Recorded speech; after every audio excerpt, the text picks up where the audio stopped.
It's very ironic to be back here. Bryant Park is my favorite park of all New York City, only because I moved to New York City 10 years ago. I would come to Bryant Park like every day. It's a very special place for me. So I really did not expect anything to happen. I was like, in really, really good mood. And I was like doing power walk and I'm like, I'm going to work and I'm gonna like really ace today. And I was actually walking right in this path. As I was trying to turn the corner towards the 42nd and 6th, I saw this guy coming towards me and, you don't think much of it, right? Our eyes met very briefly. And then I thought he was coming towards me a little too close. And then that's when he just punched me on my face.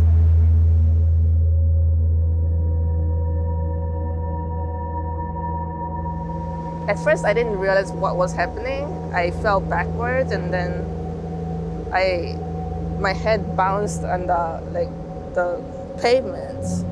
And I was like, oh, and as I was getting up, I was like, oh, freaking hell, like my head hurts. Kate Bay has recovered from her physical injuries, but coming back to the park still feels traumatizing. Sometimes it was about being like Asian woman, but I think it is just being an Asian, yeah. Because they would always say like, I am the coronavirus, I'm causing it, this pandemic. I thought everybody knew that Asians are being treated like on the street, like, and getting harassed very, very, very often. But a lot of my like white friends and black friends, like they didn't realize it. There is no database on anti-Asian hate crimes, but advocacy groups report an uptick since the pandemic started. In New York, for example, police received reports of 20 anti-Asian crimes in the first half of 2020, compared to just 1 in all of 2019.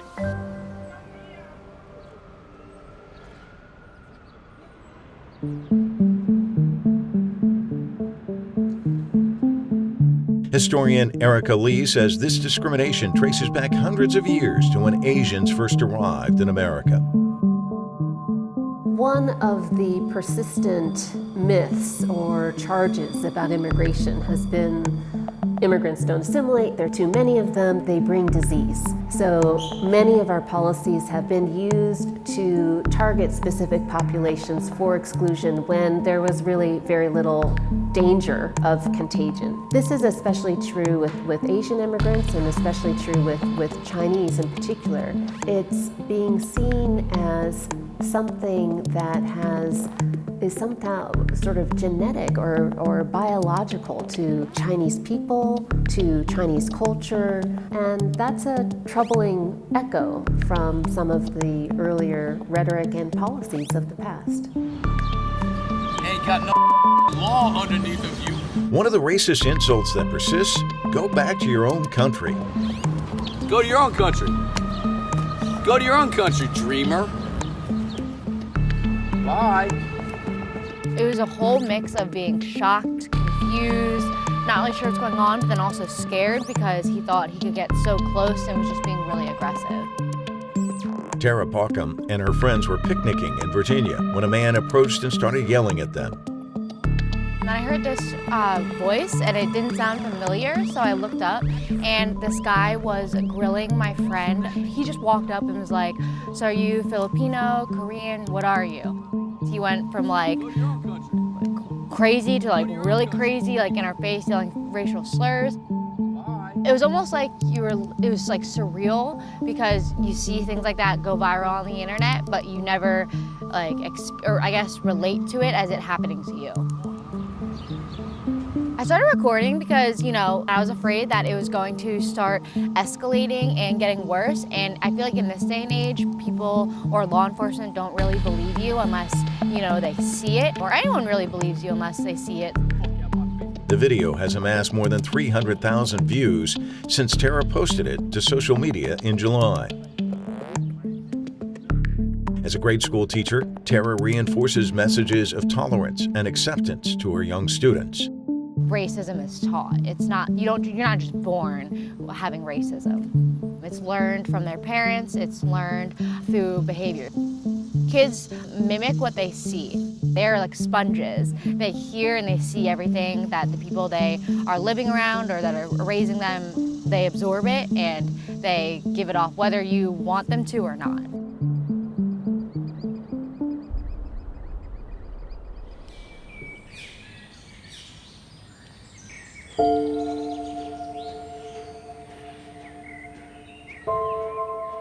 That's the impact now, is that you understand that this hate and this stupidity is being passed down.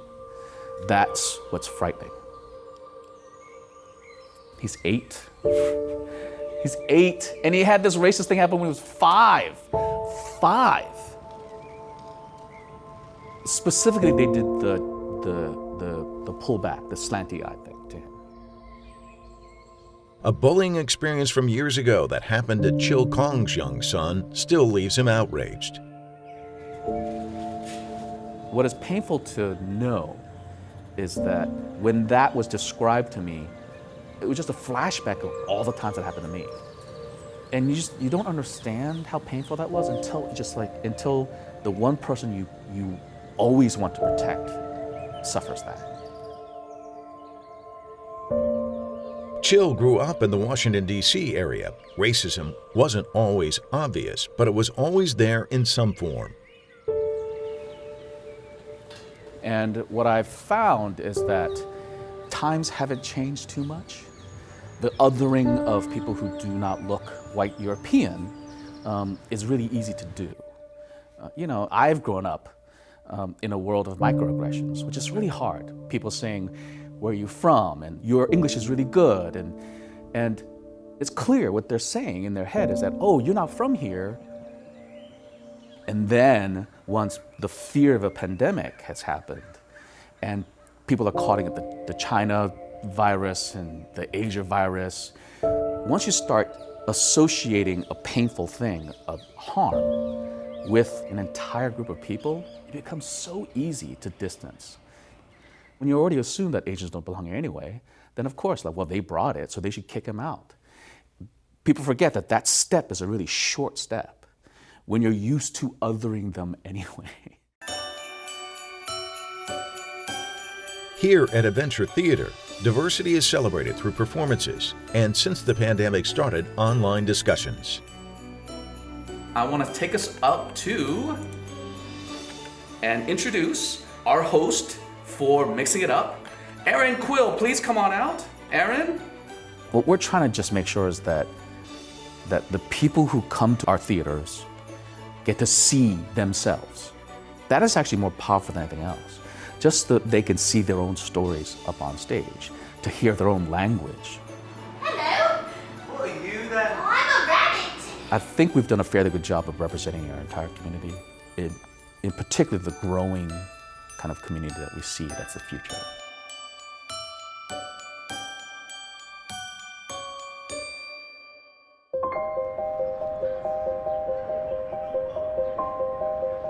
Even before most other businesses suffered from the effects of quarantines and lockdowns, Chinese businesses were already noticing a stark drop-off. The difference was especially striking in New York's usually bustling Chinatown in Manhattan. So our usual haunt is Hop. We go there Friday night dinners with friends and things like that. And if you've ever been to Hop on a Friday night, it's completely packed. And we were there with our friends one night. We were the only party there. And we've never seen anything like that before. On a Friday, 10 o'clock, that's just unheard of. Tourism was even already going down at that point. I even had a personal friend from Texas that was bringing her group of students to New York for a trip, and they were like, "Is it even safe to come to Chinatown?" I was, "Absolutely it is."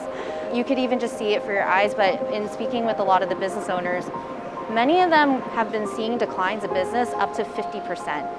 One business we spoke to over the weekend said it was as bad as 85%. Chinatown is a community that's been built on immigrant efforts, and and the whole community, there's still a lot of immigrant-owned businesses here. And that's what makes Chinatown this Asian American enclave that people are so tied to. So if we know that if we lose these small businesses, we lose that heart and soul of Chinatown. Friends Jennifer Tam and Victoria Lee decided to do something about it. They started Welcome to Chinatown, a project to help the neighborhood's struggling businesses. We've raised over $300,000 in about 6 months. With the grants, we're hoping that it will help alleviate the overhead costs that they've been racking up during their closures. So whether it's paying utility bills or rent, or even adjusting for new expenses like PPE while everybody's still social distancing, it's to at least help provide some type of relief that otherwise would probably not exist. We've kind of said Welcome to Chinatown in many ways is a love letter to this neighborhood that we live in. It means so much to us that goes way beyond just a place to live and a place to get great food. We've really seen how the culture of hardworking immigrants and the Asian identity speaks so much to many people, including ourselves, and I think that's kind of what helps to drive us forward with this initiative. This is a really stressful and unprecedented time. It does not help on the political landscape that these messages of hate are being pushed forward. So sometimes people are looking for outlets to blame situations like this on, and we have to really push forward and show that everyone's united. We should be helping other communities too. This is the time to do it.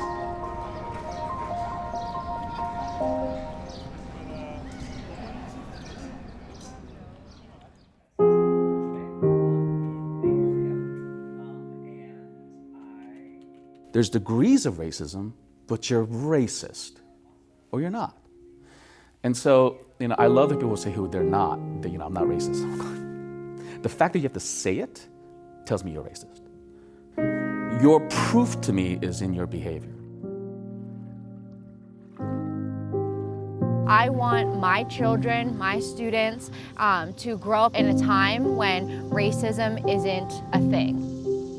I wouldn't want them to be treated the way I was treated, and just even the thought of them being treated differently would just break my heart. And I hope that, as many people bring awareness to it now, that it can be something that's of the past.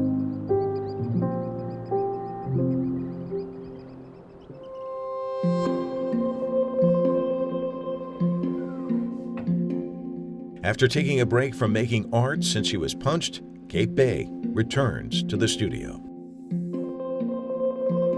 So the only thing I can do is somehow create an art about this. And I thought about okay, maybe I should come up with a manual, how to respond to when this type of situation happens. So that's my next project. It's definitely a cultural thing.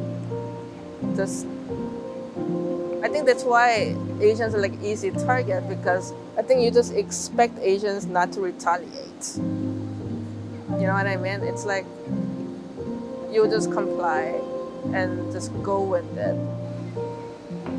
I'm a citizen, and